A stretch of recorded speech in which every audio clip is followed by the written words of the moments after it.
Cyberpunk 2077's multiplayer mode won't arrive before 2022. CD Projekt Red first broke the news to investors.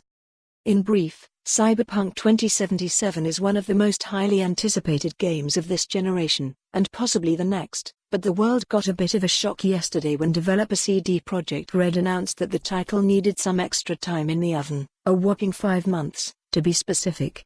Now, it seems the same holds true for the game's multiplayer mode. In an investor call held yesterday, during which CD Projekt Red discussed Cyberpunk 2077's delay, among other things, such as the necessity of crunch, the studio offered the world 2 interesting information tidbits. First, its second in development AAA RPG, which has long been listed on its investment strategy page as a 2021 release, is actually Cyberpunk 2077 multiplayer, and not a wholly new game. This detail is notable for a couple reasons.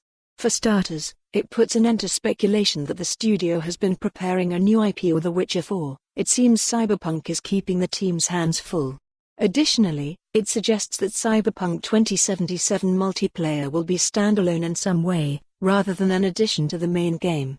Why else would it be considered a AAA RPG in its own right? The second important piece of multiplayer-related information revealed during the conference call is a bit more disappointing.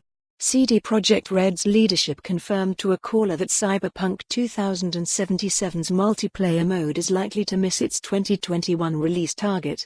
That means it will launch in 2022 at the earliest, which isn't too surprising. 2021 is already going to be an immensely busy year for CD Projekt Red. Not only will the team be occupied with fixing any post-launch bugs left over from Cyberpunk's single-player release later this year, but there are also the game's promised free DLCs and paid expansion packs to worry about. Delays aside, we're still looking forward to finding out what form Cyberpunk 2077's multiplayer will take in a couple years. And, of course, we can't wait to get our hands on the main game when it hits the market on September 17, 2020. For more on this story, visit the news article link.